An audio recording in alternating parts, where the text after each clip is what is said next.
नमस्ते poultry farmers. यदि आप मिनी हैचरी चलाते हैं, पोल्ट्री फार्म चलाते हैं, तो ये वीडियो आपके लिए बनने जा रही है। बहुत सारे वीडियो यूट्यूब में डले हैं और उसमें इंक्यूबेटर बनाने के बारे में बताया गया है और बहुत सारे लोग इंक्यूबेटर बनाते हैं और इसमें इस कंट्रोलर का यूज़ करते हैं W1209। मैं आपको इस कंट्रोलर के बारे में बताने जा रहा हूँ। आप लोग अपने हैचरी में, अपने इंक्यूबेटर में अगर इस कंट्रोलर को यूज़ करते हैं तो कई बार ऐसा होता है, देखा जाता है कि इसमें जो रिले लगा है, जिसकी रेटिंग करीब 5 से 6 एम्पियर की कुछ होती है, ये 2 से 3 महीना चल सकता है। हो सकता है आपका 6 महीना चल जाए रिले, या तो हो सकता है आपका रिले 8 महीना चल जाए या साल भर चल जाए। साल भर तो मैं नहीं कह सकता, क्योंकि मेरा रिले आज तक साल भर नहीं चला और ना टिका है। अगर आप कंपनी का भी कंट्रोलर लेते हो तो ये ज़्यादा मुश्किल से ही चलेगा, क्योंकि आप 100 के अगर 200 वाट के बल्ब जलाते हो इसमें लोड, तो मुश्किल से 1 साल तक जाएगा। तो मैं आपको इस रिले के बारे में बताने जा रहा हूँ। ये मेरा रिले ख़राब हो चुका है और यहाँ पे आप देख रहे हो एक रिले और देख रहे हो दूसरा रिले। इसको मैंने मार्केट से बाय किया है और मैं इसको सीरीज़ में लगाया है और मैं इसका डायग्राम बताऊँगा अभी बना के इसी वीडियो में। वीडियो ज़्यादा लंबी ना हो और आपको बेनिफिट हो इस सीरीज़ को देखने से। तो मैं आपको ये बताना चाहूँगा, सीरीज़ में अगर 2 आप रिले को लगाते हो इस कंट्रोलर के माध्यम से W1209, तो आपका मशीन में अगर बाय चांस अगर एक रिले ख़राब भी हो जाता है तो ऑटोमेटिक दूसरा रिले काम नहीं करेगा, क्योंकि ये सीरीज़ में लगा हुआ है। सीरीज़ में लगने के साथ साथ इसका जो लोड लगा हुआ है वो सीरीज़ में है। अगर एक रिले ख़राब हो जाता है तो दूसरा रिले करंट को आगे जाने नहीं देगा।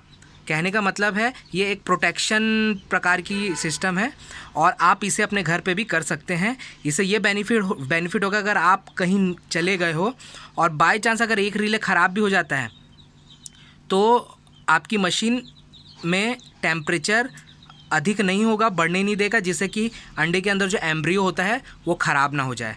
मैं आपको दिखाना चाहूँगा, मेरा एक रिले ख़राब हो गया था और उस वजह से क्या हुआ, रिले क्या बोलते क्लोज़ कॉन्टैक्ट बना के रख दिया था। और क्लोज़ कॉन्टैक्ट बनाने से क्या होता है, करंट पास होते रहती है, जिससे कि बल्ब कंटिन्यू जल रहा था।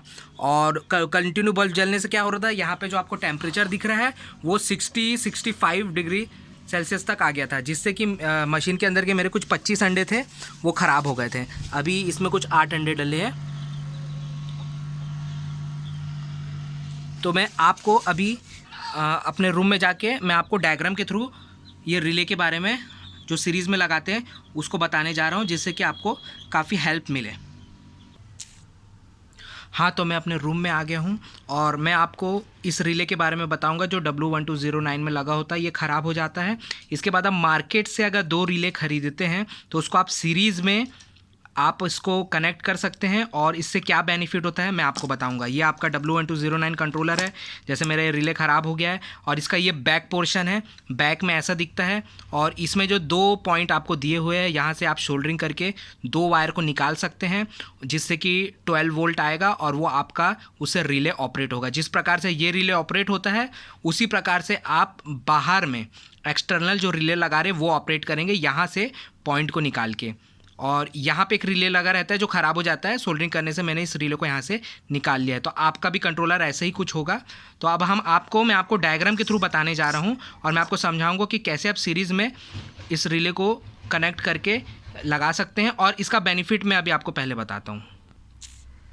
तो व्यूवर्स, आप इसको समझिएगा, ये रिले का जो बैक पोर्शन होता है उसका मैंने यहाँ पे डायग्राम बनाया है समझाने के लिए। और मैं आपको बताऊँगा यहाँ पे जो एक पॉइंट है और यहाँ पे जो दूसरा पॉइंट है, ये दोनों पॉइंट में आप 24 वोल्ट डीसी सप्लाई देंगे, जो हमारे कंट्रोलर के बैक से आएगा। मैंने आपको दिखाया था ये 2 पॉइंट जो आपको दिख रहे हैं जहाँ पे सोल्डरिंग हुआ है, यहाँ से आप 24 वोल्ट डीसी सप्लाई लेंगे रिले के लिए।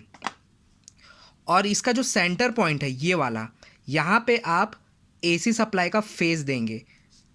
और जब ये कंट्रोलर ऑन होता है, मैं आपको इसका प्रॉब्लम बताने जा रहा हूँ। इसमें प्रॉब्लम क्या होता है, जैसे ही कंट्रोलर ऑन होता है, मतलब कि क्लोज कंडीशन में आता है, एनसी कंडीशन में आता है, तो करेंट यहाँ से यहाँ इस पॉइंट में आती है और यहाँ से आपका हीटिंग एलिमेंट आपके बल्ब में जाती है और वहाँ से निकलती है और न्यूट्रल के थ्रू करंट पास हो जाता है।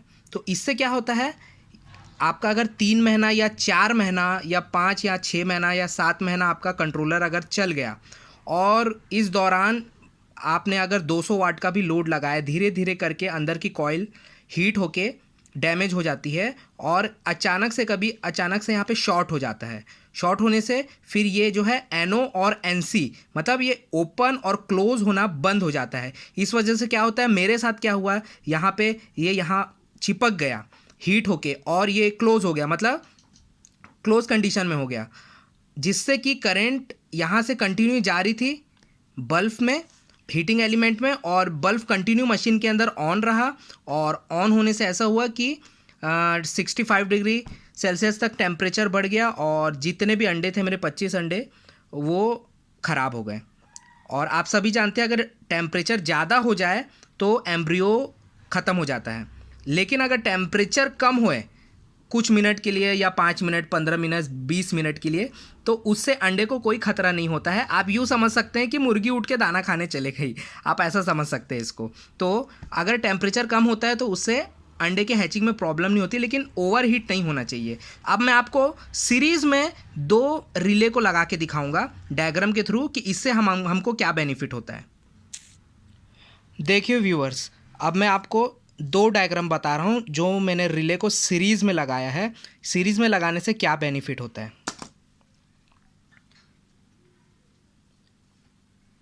इस पॉइंट में और इस पॉइंट में और इस पॉइंट में और इस पॉइंट में आप देख रहे हैं रिले 12 वोल्ट DC से ऑपरेट होता है। तो ये जो 12 वोल्ट जो आ रहा है ये हमारा कंट्रोलर के पीछे के कनेक्शन से आएगा, W1209 कंट्रोलर। यहाँ से आप सोल्डरिंग करके 2 वायर निकालेंगे, ये कंट्रोलर जो आप यूज़ करते हैं, और 2 वायर निकाल के आप सोल्डरिंग करके ये दोनों पॉइंट में पैरेलली कनेक्ट करेंगे ताकि आपका दोनों रिले एक साथ ऑपरेट हो। और जब दोनों रिले एक साथ ऑपरेट होगा उसके बाद आपको जो आपका फेस वायर आ रहा है 230 वोल्ट वो आपका पहले रिले के सेंटर पॉइंट में जाएगा। यहाँ पे आप सोल्डरिंग करेंगे और अंदर से जब रिले ऑपरेट होगा और क्लोज कंडीशन में आएगा, अभी ओपन कंडीशन में और क्लोज कंडीशन में आएगा, तो आपकी करंट यहाँ से इस पॉइंट से बाहर निकलेगी और आपको यहाँ से वायर सोल्डरिंग करके सेकंड रिले के सेंटर पॉइंट में वायर को कनेक्ट करना है, जॉइंट करना है, सोल्डर करना है। फिर करंट इस रिले से निकल के यहाँ से क्लोज कंडीशन जब होगा यहाँ पर भी, तब यहाँ से करंट आपकी हीटिंग एलिमेंट में जाएगी और यहाँ से आपका बल्ब ऑपरेट होगा। और जब बल्ब ऑपरेट होगा तो आपका टेम्परेचर बनेगा इंक्यूबेटर के अंदर और उसके दूसरे बल्ब के दूसरे पॉइंट से न्यूट्रल के थ्रू करंट पास हो जाएगा। तो ऐसे आप इस कंडीशन में अगर आप सीरीज़ में इस रिले को यूज़ करेंगे तो अब इसमें बेनिफिट ये होगा, अगर बाय चांस आपका ये रिले गर्म होके हीट होके शॉर्ट हो जाता है, ये देखिए मैंने यहाँ पे शॉर्ट कर दिया, यहाँ पे ये गर्म हो गया या मेल्ट हो गया अंदर में और शॉर्ट हो गया, तो यहाँ रिले ऑपरेट नहीं हो रहा है, तो कंटिन्यू यहाँ से करंट पास होगी। तो यहाँ से कंटिन्यू करंट पास होगी तो आपका सेकंड रिले में करंट जाएगी, लेकिन आपका सेकंड रिले तो बहुत अच्छा है, ये ख़राब नहीं है। तो इस कंडीशन में क्या होगा, इस कंडीशन में होगा कि आपका अगर टेम्परेचर 37.7 आपने हाईएस्ट रखा है और वहाँ पे अगर रिले सर्किट कट आउट करता है तो आपका रिले करंट को आगे पास होने नहीं देगा और आपकी हीटिंग एलिमेंट या आपका बल्ब मशीन के अंदर ऑफ हो जाएगा, जिससे कि आपके जितने भी रखे हुए अंडे हैं उसके अंदर जो एम्ब्रियो होता है वो हाई टेम्परेचर से ख़राब नहीं होगा। तो इस सीरीज़ में 2 रिले लगाने से आपको काफ़ी बेनिफिट होगा। मेरे काफ़ी अंडे ख़राब हो गए और इसलिए मेरे को ये वीडियो बनाना पड़ा और मैंने इस वीडियो को बनाया। और आप ऐसा करके देखिए और इस सर्किट को आप फेंकिए मत, ये काम आता है बिल्कुल, क्योंकि इसका सिर्फ रिले ही ख़राब होता है, लेकिन उसके बाद आप यूज़ कर सकते हैं इसको, काफ़ी समय तक ये चल सकता है आपका। मैं भी इसको ऐसे ही करके चला रहा हूँ। तो आपको अगर बहुत हेल्प मिला इस वीडियो से और आप इसे ऐसा करके देखिए और आपको अगर बेनिफिट होता है तो आपके लिए बहुत बड़ी गुड न्यूज़ रहेगी। Thank you so much.